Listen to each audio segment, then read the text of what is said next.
Something changed in your life, and you felt it. Not loudly, not suddenly, but quietly. People who used to be close started fading. Conversations became shorter, connections felt weaker. And without warning, you found yourself alone more often. And if this feels familiar to you, stay with me until the end of this video, because what you're experiencing right now has a deeper meaning most people never understand. And if you're on this journey of growing quietly, finding clarity, and walking with God in a deeper way, take a moment to subscribe. This space is for you. At first, it felt confusing. Then, it felt heavy. And if you're being honest, it still does. You started asking questions you couldn't answer. Did I do something wrong? Why is this happening to me? Why does everything feel so distant? And here's the part no one talks about. Nothing actually broke, it just slowly disappeared. And that silence, it's uncomfortable. Because we've been trained to believe something simple.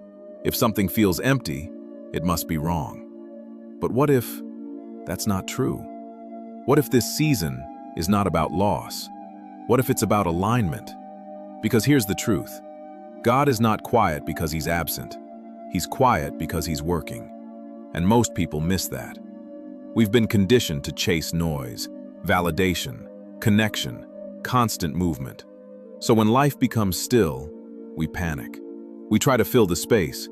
We reach for distractions. We go back to people we've outgrown. Because silence forces you to face what noise was hiding.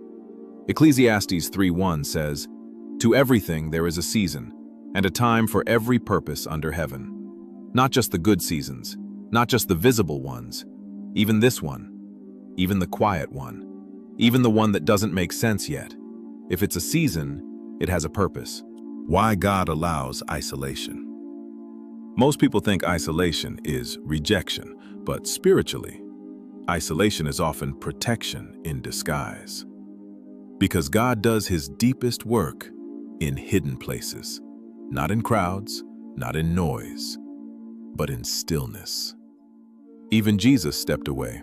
Luke 5:16 says, Jesus often withdrew to lonely places and prayed. Think about that. Even with people needing him, he still withdrew. Because clarity requires distance. Distance is not loss, it's alignment. What leaves isn't always taken, it's released. You're not being excluded, you're being redirected. What's really happening?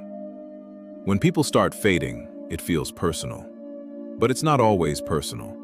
Sometimes God removes what you would never walk away from, and that's where it gets uncomfortable, because part of you still wants to hold on. But here's the truth. What you force to stay will cost you peace. And peace is not something you negotiate. Peace is proof, not coincidence. John 15:2 says, "Every branch that bears fruit he prunes so that it will be even more fruitful."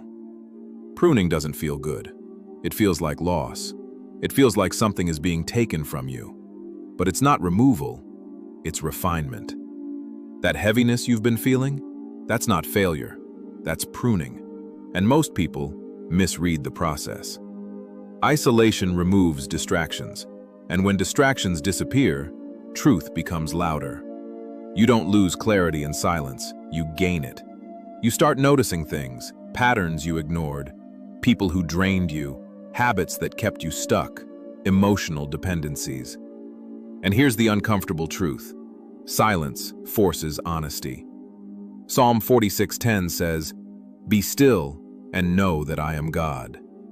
Not try harder, not figure everything out, not control every outcome. Be still. Because stillness is where clarity catches up to you. Clarity doesn't shout, it settles.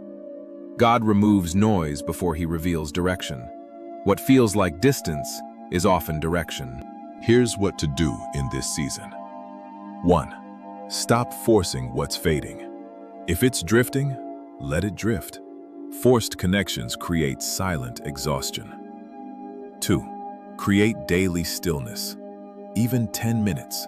No phone, no distractions. Stillness is where God becomes clear again. 3. Write what you're avoiding. Not for anyone else, for yourself. Awareness creates alignment. 4. Simplify your prayer. No pressure, just honesty. God, help me understand this season. That's enough. 5. Observe more than you react. Watch what's happening. Don't rush to fix it. Discernment grows in stillness. You're not being isolated, you're being refined. You're not being left behind, you're being repositioned. You're not losing people, you're losing misalignment. Isaiah 30:15 says, "In quietness and trust shall be your strength." Not pressure, not control. Quietness, trust. That's where strength is built. So maybe you don't need to escape this season. Maybe you need to understand it.